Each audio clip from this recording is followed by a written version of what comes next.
जय श्री कृष्णा। हर हर महादेव। राधे राधे।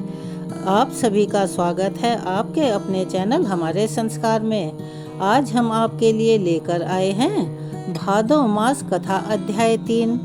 लेकिन उससे पहले आप सभी से निवेदन है कि अगर आप चैनल पर नए हैं तो प्लीज़ चैनल को सब्सक्राइब करें, वीडियो को लाइक करें, ज़्यादा से ज़्यादा शेयर करें, बेल आइकन को भी अवश्य ही दबाएं।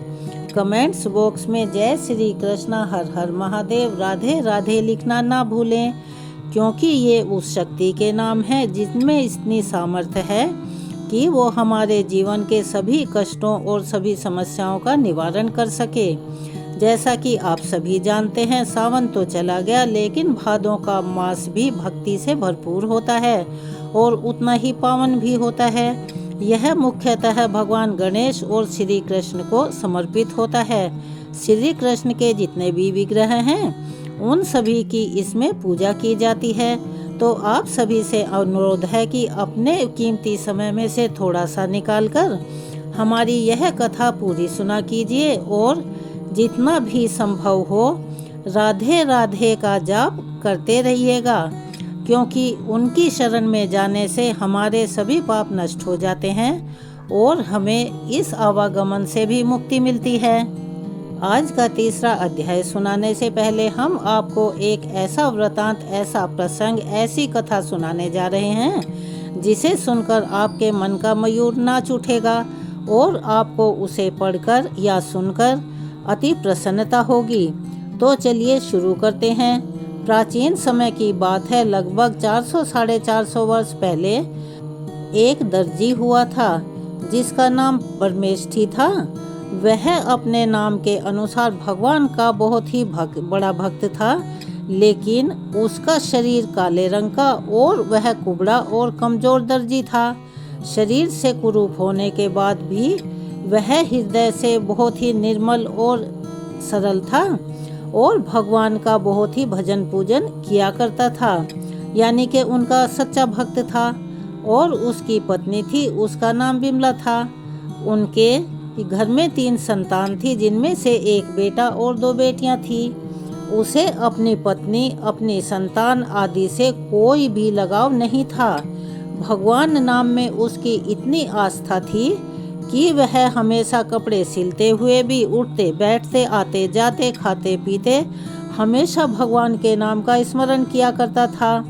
भक्त होने के साथ साथ परमेष्ठी अपने काम में पूरा निपुण भी था, अर्थात जो भी काम वह करता था, यानी कि कपड़े सिलने का, उसमें बहुत सफाई थी। इसीलिए दूर दूर से जो धनाढ़ लोग थे, यानी जो धनवान लोग थे, वो उससे ही अपने कपड़े सिलवाया करते थे। और सिलाई के बारीक काम के लिए वह बहुत प्रसिद्ध था, जैसे कि रफू करना और कपड़े सिलते वक्त हर छोटी छोटी चीज़ का ध्यान रखना। बादशाह को भी उसी के सिले हुए कपड़े पसंद आया करते थे। एक बार बादशाह के सिंहासन के नीचे 2 बढ़िया गलीचे उनके पैर रखने के लिए बिछाए गए थे, लेकिन बादशाह को वे गलीचे फूटी आंख भी नहीं भा रहे थे। उन्होंने 2 तकिए बनाने का विचार किया। बहुमूल्य मखमल का कपड़ा मंगाकर उस पर सोने के तारों से हीरे, माणिक, मोती आदि जड़वाए गए, उनसे डिजाइन बनवाया गया।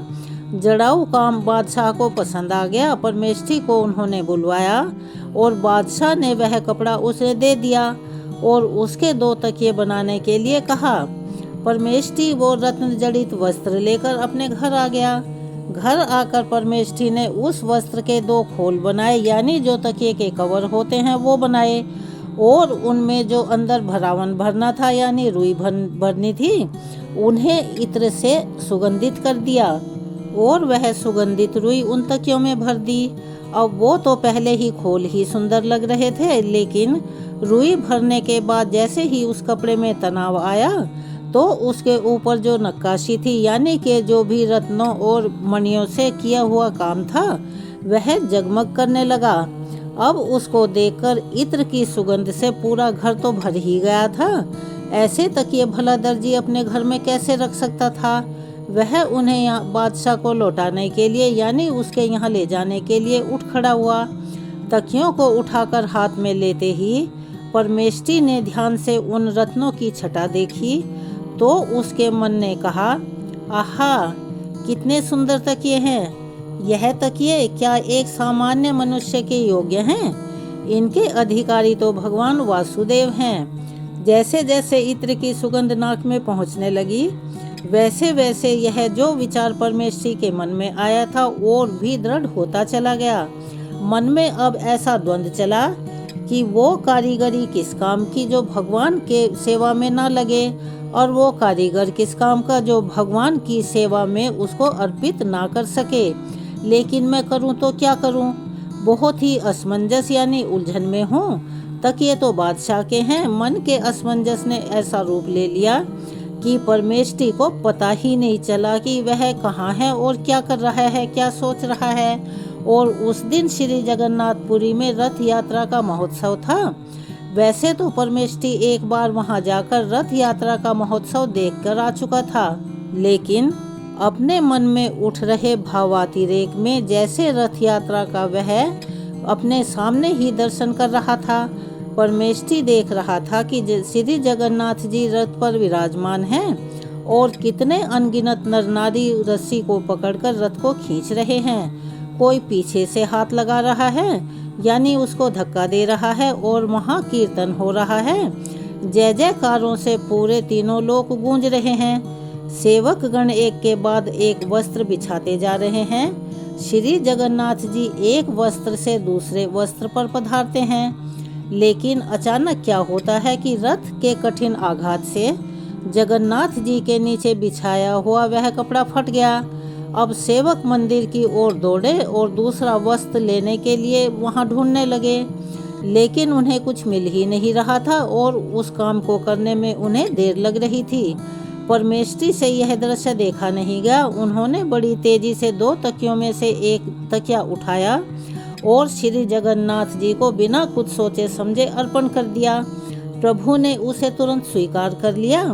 यह देखकर परमेष्ठी के आनंद का तो मानो ठिकाना ही नहीं रहा और वह आनंद के मारे अपने दोनों हाथों को उठाकर नाचने लगा। परमेष्ठी ने स्वप्न नहीं देखा था। सचमुच में वहां रथ यात्रा में उधर भगवान जगन्नाथ स्वामी के नीचे का एक कपड़ा फट गया था और पुजारियों ने देखा कि किसी भक्त ने रथ पर एक बहुमूल्य रत्नों से जड़ा हुआ तकिया प्रभु को समर्पित कर दिया है। यहाँ होश में आकर परमेष्ठी ने क्या देखा कि एक तकिया गायब है। उसे बड़ा आनंद हुआ, लेकिन फिर वह सोचने लगा कि सर्व अंतर्यामी प्रभु ने उसके हृदय की बात जानकर एक तकिया तो स्वीकार कर लिया और अब भला उसे किसी से क्या भय होगा। ज्यादा से ज्यादा बादशाह क्या करेगा, उसके प्राण ले लेगा, लेकिन उसे मृत्यु से डर नहीं था। और वह तो इसी बात को सोचकर अति प्रसन्न था कि उसके दयामयी प्रभु ने उस पर इतनी बड़ी कृपा की है। और वह तो मारे आनंद के कीर्तन करता हुआ नाचने लगा। उधर बादशाह के सिपाही उन्हें बुलाने आए। एक तकिया लेकर वो बादशाह के पास पहुंच गया। बादशाह तकिए की कारीगरी देखकर बड़ा संतुष्ट हुआ और खुश हुआ। फिर उसने कहा कि परमेष्ठी, दूसरा तकिया कहाँ है? परमेष्ठी दर्जी तो मानो तैयार ही बैठा था, सोच समझ कर गया था। बिना किसी भय और डर के कहने लगा, उसे तो नीलांचलनाथ श्री जगन्नाथ स्वामी ने स्वीकार कर लिया। पहले तो बादशाह ने इसे मजाक समझा, लेकिन वह जब बार बार पूछने लगा, जब दर्जी ने यही बात बार बार दोहराई तो बादशाह को क्रोध आ गया और उन्होंने परमेष्ठी को कारागार में डालने की आज्ञा सुना दी। अब परमेष्ठी कारागार की अंधेरी कोठरी में पड़े पड़े प्रभु का स्मरण कर रहा था। अचानक उनके हाथों में लगी हथकड़ियां स्वतः ही टूट गई और तड़तड़ करके बेड़ियों के टुकड़े टुकड़े हो गए। भड़भड़ाकर बंदी गृह की कोठरी के द्वार भी अपने आप ही खुल गए। परमेष्ठी के सामने एक अपूर्व ज्योति प्रकट हुई। दूसरे ही अक्षण शंख चक्र गदा पद्मधारी प्रभु ने उन्हें साक्षात दर्शन दिए। परमेष्ठी आनंद मगन होकर प्रभु के चरणों में लौटने लगे। तब प्रभु ने कहा, परमेष्ठी, मेरे भक्त से अधिक बलवान और मुझे संसार में कुछ भी प्रिय नहीं है। किसका इतनी हिम्मत है कि जो मेरे भक्त को कष्ट दे? आ बेटा, मेरे पास आ जा। परमेष्ठी तो कृतार्थ हो गए। प्रभु ने अपने चरणों पर गिरते हुए उन्हें अपने हाथों से उठाया, उनके मस्तक पर अपना अभय का हाथ रखा और उन्हें मुक्त करके वे वहीं से अंतर्ध्यान हो गए। उधर बादशाह ने स्वप्न में एक बड़ा भयंकर पुरुष देखा, जैसे साक्षात महाकाल अपना कठोर दंड उठाकर उसे पीट रहा हो और गर्जन भरी वाणी में कह रहा हो कि तू परमेष्ठी को कैद करेगा। तू बादशाह मारे डर के चीख पड़ा और उठ बैठा। वह थर थर काँप रहा था और उसके शरीर का हर अंग दर्द कर रहा था, मानो रात भर किसी ने उस पर कोड़े बरसाए हों। शरीर पर प्रहार के भी स्पष्ट चिन्ह दिखाई दे रहे थे। सवेरा होते ही जैसे वह बादशाह अपने दरबार में गया, वहां उसने सभी अपने मुख्य मंत्रियों को बुलाया और उनसे अपने सपने की बात बताई। फिर सबको लेकर वो कैद खाने में गया। वहां जाकर वह क्या देखता है कि पहरेदार तो सोए पड़े हैं, लेकिन परमेष्ठी की हथकड़ियां और बेड़ी सब टूटी पड़ी हैं और उनके शरीर से एक ऐसा तेज निकल रहा था जिसे कि देखना संभव नहीं था। वे ध्यान में मग्न थे और ध्यान जैसे ही टूटा वे व्याकुल होकर रोने लगे। बादशाह को यह देखकर बड़ा अचंभा हुआ। उसने परमेष्ठी से हाथ जोड़कर क्षमा मांगी। तरह तरह के वस्त्र आभूषणों से सुसज्जित करके हाथी पर बिठाकर गाजे बाजे के साथ उन्हें शहर में लाया गया और बहुत सारा धन देकर राजा ने उसे विदा किया। चारों ओर भक्त परमेष्ठी की जय जयकार होने लगी। परमेष्ठी को लेकिन यह मान प्रतिष्ठा बिल्कुल भी नहीं भा रही थी, अच्छी नहीं लग रही थी। वह तो यह चाहते थे कि वो हो और उनके प्रभु हो। बाकी सांसारिक किसी भी वस्तु से उनका कोई लेना देना नहीं है। यहाँ तक कि वो तो अपने घर परिवार के मोह से भी अलग थे। प्रतिष्ठा से बचने के लिए वह वहाँ से अपना निवास स्थान छोड़कर किसी दूसरी जगह चले गए और वहीं रहकर उन्होंने अपना पूरा जीवन भगवान के भजन पूजन में बिता दिया। तो चलिए एक बार मेरे साथ प्यार से बोलिए, भक्त दर्जी परमेष्ठी की जय हो, श्री बांके बिहारी लाल की जय हो। जिस पर बिहारी लाल अपने किसी भी विग्रह में किसी भी रूप में प्रसन्न हो जाते हैं, उसके मनुष्य के उस प्राणी के तो वारे न्यारे हो जाते हैं। इसीलिए उन परमपिता परमेश्वर की कृपा हम सभी पर बनी रहे, हम ऐसा प्रार्थना करें। तो चलिए अब सुनाते हैं आज का अध्याय। श्री ब्रह्मा जी कहते हैं, प्राचीन सतयुग की बात है। इंद्रधुम्न नाम से विख्यात एक राजा थे, जो इंद्र के समान ही पराक्रमी थे। वे सत्यवादी, पवित्र, दक्ष, उपभोग में समर्थ, दानी, प्रिय वचन बोलने वाले और विष्णु के परम भक्त थे। इस प्रकार वे सर्वगुण संपन्न राजा इंद्रधुम्न समूची पृथ्वी का पालन करते थे। एक समय उनके मन में भगवान हरि की पूजा अर्चना करने का विचार आया। अब वे सोचने लगे कि मैं किस अक्षेत्र में, किस तीर्थ में, किस नदी के किनारे पर या फिर किस आश्रम में देवादिदेव भगवान जनार्दन की आराधना करूं। इसी चिंता में पड़कर उन्होंने मन ही मन पूरी पृथ्वी की ओर नजर घुमाई। समस्त तीर्थों, अक्षेत्रों, नगरों की ओर देखा, लेकिन सभी को छोड़कर वे विश्व विख्यात मोक्षदायक पुरुषोत्तम अक्षेत्र में गए। वहां उन्होंने बहुत ऊंचा मंदिर बनवाकर उसमें बलराम, श्री कृष्ण और सुभद्रा जी की स्थापना की तथा विधि पूर्वक स्नान, दान, तप, होम और देव दर्शन रूप पंच तीर्थों का अनुष्ठान करके प्रतिदिन भक्ति पूर्वक श्री पुरुषोत्तम भगवान की आराधना की और उन्हीं की कृपा से मोक्ष प्राप्त किया। मुनियों ने पूछा, हे सुरश्रेष्ठ, राजा इंद्रधुम्न मुक्तिदायक पुरुषोत्तम अक्षेत्र में किस लिए गए थे? वहां जाकर उन्होंने वह त्रिभुवन विख्यात प्रासाद यानी के मंदिर किस प्रकार बनवाया?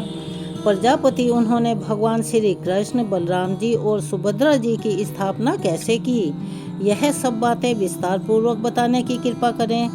तब श्री ब्रह्मा जी कहने लगे, हे ब्राह्मणों, तुम लोग जो प्राचीन वृतांत पूछ रहे हो, वह सब पापों को दूर करने वाला, पवित्र, भोग और मोक्ष देने वाला तथा अत्यंत शुभ है। इस प्रश्न के लिए मैं तुम्हें धन्यवाद देता हूँ। तुम जितेंद्रिय और विशुद्ध चित्त होकर सुनो। मैं सतयुग के राजा इंद्रदुम्न का चरित्र बतलाता हूँ। इस पृथ्वी पर मालवा में अवंती यानी उज्जैन नाम की नगरी विख्यात है। और वही नगरी राजा इंद्रदुम्न की राजधानी थी। अवंती इस पृथ्वी के मुकुट के समान थी। वहाँ हष्टपुष्ट मनुष्य भरे हुए थे, अर्थात जो भी प्रजा वहाँ रहती थी, जो भी लोग वहाँ रहते थे, वे सब के सब स्वस्थ और तंदुरुस्त थे। उसकी चार दीवारी और दरवाजे बहुत मजबूत बने हुए थे। दरवाजों पर मजबूत किवाड़ और सुदृढ़ यंत्र लगे हुए थे। नगर के चारों ओर अनेक और खाइयां बनी हुई थी। नगर में बहुत से व्यापारी रहते थे। नाना प्रकार के बर्तनों की अच्छी बिक्री होती थी। रथ चलने लायक, सड़कें और बाजार सुंदर थे, यानी सड़कें चौड़ी चौड़ी बनी हुई थी। चौराहों से चारों ओर जाने के लिए मार्गों का अच्छी तरह से बंटवारा हुआ था। अनेकों घर और गोपुर बने हुए थे। बहुत सी गलियां उस नगर की शोभा को बढ़ाती थी।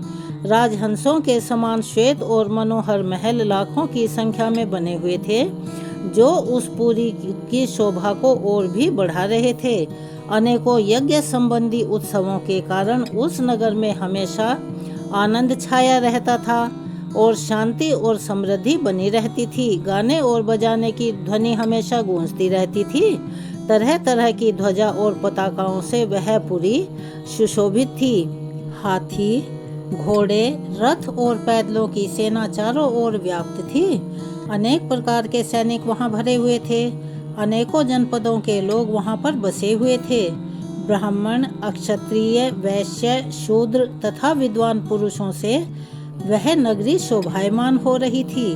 वहां मलिन, मूर्ख, निर्धन, रोगी, अंगहीन और जुआरी मनुष्यों का अभाव था। वहां के स्त्री पुरुष सदा प्रसन्न रहा करते थे। वे सभी रत्नों के दाता और सब प्रकार की संपत्तियों को भोगने वाले थे। अवंतीपुरी में 3 नेत्रों को धारण करने वाले त्रिपुर शत्रु भगवान शिव महाकाल के नाम से प्रसिद्ध होकर रहते हैं। वे समस्त कामनाओं के पूर्ण करने वाले हैं। वहाँ एक शिव कुंड भी है, जो सब पापों का नाश करने वाला है। उसमें विधि पूर्वक स्नान करके देवताओं, ऋषियों और पितरों का तर्पण करें। उसके पश्चात शिवालय में जाकर भगवान शिव की 3 बार परिक्रमा करें। इसके बाद स्नान, पुष्प, गंध, धूप और दीप आदि के द्वारा भक्ति पूर्वक विधि विधान से महाकाल का विधिवत पूजन करें। ऐसा करने वाला मनुष्य 1000 अश्वमेध यज्ञों का फल प्राप्त करता है। वह सभी पापों से मुक्त होकर समस्त कामनाओं को पूर्ण करने वाले विमानों द्वारा भगवान शिव के परम धाम में जाता है। अवंती में शिप्रा नाम से प्रसिद्ध पवित्र नदी भी है। उसमें विधि पूर्वक स्नान करके देवताओं और पितरों का तर्पण करने से मनुष्य सभी पापों से मुक्त हो जाता है और श्रेष्ठ विमान पर विराजमान होकर स्वर्गलोक में नाना प्रकार के भोग भोगता है। वहीं देवाधिदेव भगवान जनार्दन भी निवास करते हैं, जो गोविंद स्वामी के नाम से प्रसिद्ध हैं। वे भोग और मोक्ष को देने वाले हैं। उनका दर्शन करके मनुष्य अपनी 21 पीढ़ी पीछे की और 21 पीढ़ियां आने वाली उन्हें मुक्त कर देता है। उनके सिवाय वहीं विक्रम स्वामी नाम से भगवान विष्णु का भी निवास है। इस प्रकार राजाओं में श्रेष्ठ इंद्रदुम्न के द्वारा पालित वह रमणीय पुरी इंद्र की अमरावती के समान नित्य उत्सव के आनंद से भरी रहती थी। यानी वहाँ हर रोज कोई न कोई उत्सव होता रहता था और लोग बाग उससे बहुत आनंद महसूस करते थे। वहाँ दिन रात इतिहास, पुराण, तरह तरह के शास्त्र और काव्य चर्चाएं सुनी जाती थी। इस तरह वह उज्जैनीपुरी सब गुणों से संपन्न बताई गई है, जिसमें पूर्व काल में परम बुद्धिमान राजा इंद्रदुम्न हुए थे। उस नगरी में अपने उत्तम राज्य का उपभोग करते हुए राजा इंद्रदुम्न औरस पुत्रों की तरह प्रजा का पालन करते थे। वे सत्यवादी, परम बुद्धिमान, शूरवीर, समस्त गुणों के आकर, मतिमान, धर्मात्मा और शस्त्रधारियों में श्रेष्ठ थे। उनमें सत्यशील और इंद्रिय संयम के गुण भी थे। उनके पास अच्छे अच्छे हाथी, घोड़े, रथ, कंबल, मृगचर्म, वस्त्र, रत्न और धन धान्य कभी खत्म ही नहीं होता था, अर्थात उनके पास उसके भंडार भरे रहते थे। और इस प्रकार समस्त वैभव से युक्त और समस्त गुणों से अलंकृत राजा इंद्रदुम्न निष्कंटक राज्य का उपभोग करते थे। एक बार उनके मन में यह विचार उत्पन्न हुआ कि मैं भोग और मोक्ष प्रदान करने वाले सर्व योगेश्वर श्री हरि की आराधना किस प्रकार करूं? तब उन्होंने यत्नपूर्वक समस्त इतिहास, पुराण, वेदांग, धर्मशास्त्र, ऋषियों के बताए हुए नियम तथा संपूर्ण विद्या स्थानों का विचार किया। यत्नपूर्वक गुरुजनों की सेवा की और वेदों के पारगामी ब्राह्मणों का सत्संग किया। फिर इंद्रियों को वश में करके मोक्ष की इच्छा से विचार किया कि मैं सनातन पुरुष, पीताम्बरधारी, चतुर्भुज, शंख चक्र गदाधर, वनमाला विभूषित, कमल नयन, श्री वत्स शोभित और मुकुट अंगद आदि आभूषणों से अलंकृत श्री हरि की आराधना किस प्रकार करूं? यह विचार कर वे बहुत बड़ी सेना को अपने साथ लेकर पुरोहित और भृत्यों के साथ अपनी नगरी उज्जैनी से बाहर निकल गए। उनके पीछे रथ पर सवार सैनिक हथियार हाथों में लेकर प्रस्थान करने लगे। उनके रथ विमानों के समान जान पड़ते थे, उन पर ध्वजा पताकाएं फहरा रही थी। उन महारथियों के पीछे गज युद्ध की विद्या में निपुण असंख्य पैदल भी चले, जिनके हाथों में धनुष, प्रास और खग शोभा पा रहे थे। वे सब प्रकार के अस्त्र शस्त्रों को चलाने में कुशल थे, शूरवीर और सर्वदा संग्राम की इच्छा रखने वाले थे। अंतःपुर की सब स्त्रियां भी वस्त्र आभूषणों से अलंकृत होकर महाराज के साथ चल पड़ी। उनके नेत्र पद्म पत्र के समान विशाल थे और शस्त्रधारी सैनिक उन्हें घेर कर चलते थे। ब्राह्मण, क्षत्रिय और वैश्यों ने भी राजा का अनुसरण किया और उनके पीछे पीछे चलने लगे। अनेक नगरों के निवासी व्यापारी भी धन, रत्न, स्वर्ण, स्त्री और अन्य उपकरणों के साथ प्रस्थान करने लगे। अस्त्र शस्त्र, तांबूल, तिनके, काष्ठ, तेल, वस्त्र, फल और पत्र आदि की बिक्री करने वाले लोग अपनी अपनी दुकान लेकर राजा के साथ साथ चलने लगे। घसियारे, धोबी, ग्वाले, नाई और दर्जी भी हजारों की संख्या में साथ साथ चल रहे थे।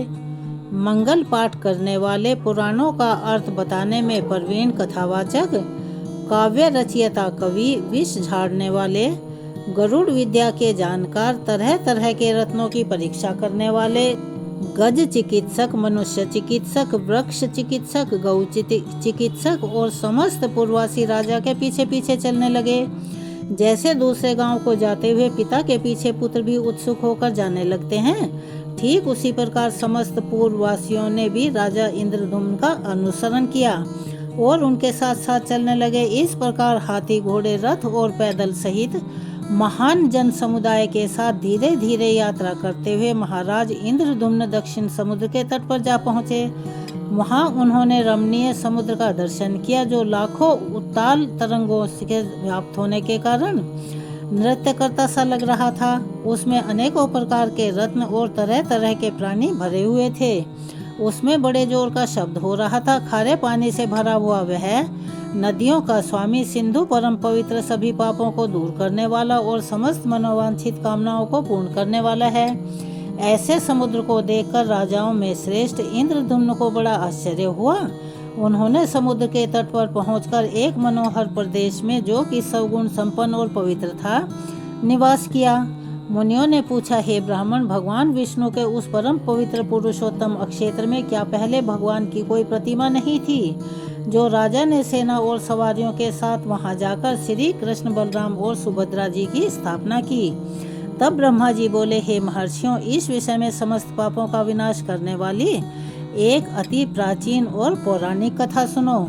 मैं उसे संक्षेप में कहूँगा। एक समय समस्त लोगों की सृष्टि करने वाले अविनाशी भगवान वासुदेव को प्रणाम करके भगवती लक्ष्मी ने सभी लोगों के हित के लिए इस प्रकार प्रश्न किया कि भगवान, आप तो समस्त लोगों के स्वामी हैं। मेरे हृदय में एक संदेह उत्पन्न हो रहा है, उसका इस समय निवारण कीजिए। मुझे अत्यंत कष्ट हो रहा है। प्रभु, अत्यंत आश्चर्यमय मृत्युलोक को, जो परम दुर्लभ कर्म भूमि है, लोभ और मोहरूपी ग्रह ने ग्रस लिया है। वहाँ काम और क्रोध का महासागर लहराता रहता है। हे देवेश, उस संसार सागर से किस प्रकार से मुक्ति मिल सके, वह उपाय बतलाइए। इस संसार में मेरे संदेह का निवारण करने के लिए आपको छोड़कर दूसरा कोई भी बताने वाला नहीं है। देवी का यह वचन सुनकर भगवान जनार्दन ने बड़ी प्रसन्नता के साथ यह सारभूत अमृतमयी वचन कहे कि देवी समस्त तीर्थों में श्रेष्ठ पुरुषोत्तम अक्षेत्र विख्यात तीर्थ है। वह बहुत ही सुंदर, सुखपूर्वक सेवन करने योग्य, अनायास साध्य और उत्तम फल देने वाला है। तीनों लोकों में उसके समान कोई भी तीर्थ नहीं है। हे देवेश्वरी, पुरुषोत्तम तीर्थ का नाम लेने मात्र से ही मनुष्य सब पापों से मुक्त हो जाता है। उसे संपूर्ण देवता, दैत्य, दानव तथा मरीच आदि मुनिवर भी भली भांति नहीं जानते। उसको मैंने अब तक गुप्त ही रखा है। इस समय उस तीर्थराज की महिमा का वर्णन करता हूँ। तुम एकाग्रचित होकर और ध्यान पूर्वक सुनो। दक्षिण समुद्र के तट पर जहाँ एक वट का महान वृक्ष खड़ा है, वह अत्यंत दुर्लभ अक्षेत्र है। उसका विस्तार 10,000 योजन है। उस वट वृक्ष का संहार होने पर भी नष्ट नहीं होता। उस वट वृक्ष के दर्शन से और उसकी छाया के नीचे चले जाने से ब्रह्म हत्या भी छूट जाती है, यानी उससे भी मुक्ति मिल जाती है। फिर अन्य पापों की तो भला बात ही क्या करें, उनका कहना ही क्या है। जिन्होंने उसकी परिक्रमा की है, उसे मस्तक झुकाया है, वे सब पाप रहित होकर भगवान विष्णु के धाम को पहुंच गए हैं। उस वट वृक्ष के उत्तर और भगवान केशव के कुछ दक्षिण जो बहुत बड़ा महल है, वह धर्ममयी पद है। वहाँ स्वयं भगवान की बनाई हुई प्रतिमा का दर्शन करके पृथ्वी के सब मनुष्य अनायास ही मेरे धाम में चले जाते हैं। हे प्रिय, इस प्रकार सब लोगों को बैकुंठ धाम में जाते देखकर एक दिन धर्मराज मेरे पास आए और मुझे प्रणाम करके इस प्रकार बोले। धर्मराज ने कहा, भगवान आपको नमस्कार है। देव आपको संपूर्ण लोकों के स्वामी और समस्त विश्व के पालक हैं। आपको नमस्कार है। आप क्षीर सागर के निवासी और शेषनाग के शरीर की शैया पर शयन करने वाले हैं। आप सबसे श्रेष्ठ, वरेण्य और वरदाता हैं। प्रभु सबके कर्ता होते हुए भी स्वयं एकृत हैं। आपको किसी दूसरे ने नहीं बनाया है। आप प्रभु शक्ति से संपन्न संपूर्ण विश्व के ईश्वर, अजन्मा, सर्वव्यापी, सर्वज्ञ तथा किसी से परास्त नहीं होने वाले हैं। जानने योग्य पुराण पुरुष, वक्ता, वक्त स्वरूप, सनातन परमेश्वर, कार्य कारण के उत्पादक, लोकनाथ और जगत गुरु हैं। आपका वक्ष स्थल श्री वत्स चिन्ह से सुशोभित है। आप वनमाला से विभूषित हैं। आपके वस्त्र पीले रंग के हैं। प्रभु आपकी 4 बाहें हैं। आप शंख, चक्र, गदा, हार, केयूर, मुकुट और अंगद धारण करने वाले हैं। सब लक्षणों से संपन्न, समस्त इंद्रियों से रहित, कूटस्थ, अविचल, सूक्ष्म ज्योति स्वरूप, सनातन भाव और अभाव से मुक्त, व्यापक तथा प्रकृति से परे हैं। सबको सुख देने वाले सामर्थ्यशाली ईश्वर हैं। आप भगवान जगन्नाथ को मैं नमस्कार करता हूँ। भगवान विष्णु कहते हैं, महाभाग्य, यमराज को हाथ जोड़े और मस्तक झुकाए खड़ा देख मैंने उनसे स्तोत्र कहने का कारण पूछा कि महाबाहु सूर्य नंदन, आप सब देवताओं में श्रेष्ठ हो। आपने इस समय मेरी स्तुति किस लिए की है? संक्षेप में कारण बताओ। धर्मराज बोले, भगवान, इस विख्यात पुरुषोत्तम तीर्थ में जो इंद्र नीलमणि की बनी हुई श्रेष्ठ प्रतिमा है, वह सब कामनाओं को देने वाली है। उसका अनन्य भाव तथा श्रद्धा से दर्शन करके सब मनुष्य कामना रहित होकर आपके श्वेत धाम में चले जाते हैं। इसीलिए अब मैं अपना व्यापार नहीं चला पाता। प्रभु आप कृपा करके उस प्रतिमा को समेट लीजिए। धर्मराज का यह वचन सुनकर मैंने उससे कहा, यम, मैं सब ओर से बालू के द्वारा उस प्रतिमा को छुपा दूंगा। और इसके बाद वह प्रतिमा छिपा दी गई। अब उसे मनुष्य देख ही नहीं पाते थे। उसे छुपा देने के बाद मैंने यमराज जी को दक्षिण दिशा में भेज दिया। ब्रह्मा जी कहते हैं, पुरुषोत्तम तीर्थ में इंद्र नीलमयी प्रतिमा के लुप्त हो जाने पर आगे चलकर जो जो बातें हुई, उन सबको भगवान विष्णु ने श्री लक्ष्मी जी से विस्तार पूर्वक कह सुनाया। और इसका वृतांत हम अपनी आने वाली वीडियो में सुनाएंगे। तो कल का अध्याय भी अवश्य ही सुनिएगा। और आपसे एक गुजारिश है कि आप इन कथाओं को पूरा सुना कीजिए। अगर आप यहाँ तक पहुँचे हैं और आपने इस कथा को पूरा सुना है, तो आप सभी से अनुरोध है कि भगवान का स्मरण और भजन, भगवान का गुणगान हमेशा जीवन में करते रहिए। आपके दुख, समस्याएं, कष्ट या आपकी जो भी परेशानियां हैं, वो भगवान की कृपा से स्वतः ही नष्ट हो जाएंगी। चलिए एक बार मेरे साथ प्यार से बोलिए, जय श्री कृष्ण, राधे राधे। अपना प्यार और सहयोग हमें ऐसे ही प्रदान करते रहें। कमेंट्स बॉक्स में जय श्री कृष्ण, हर हर महादेव, राधे राधे लिखना ना भूलें। धन्यवाद।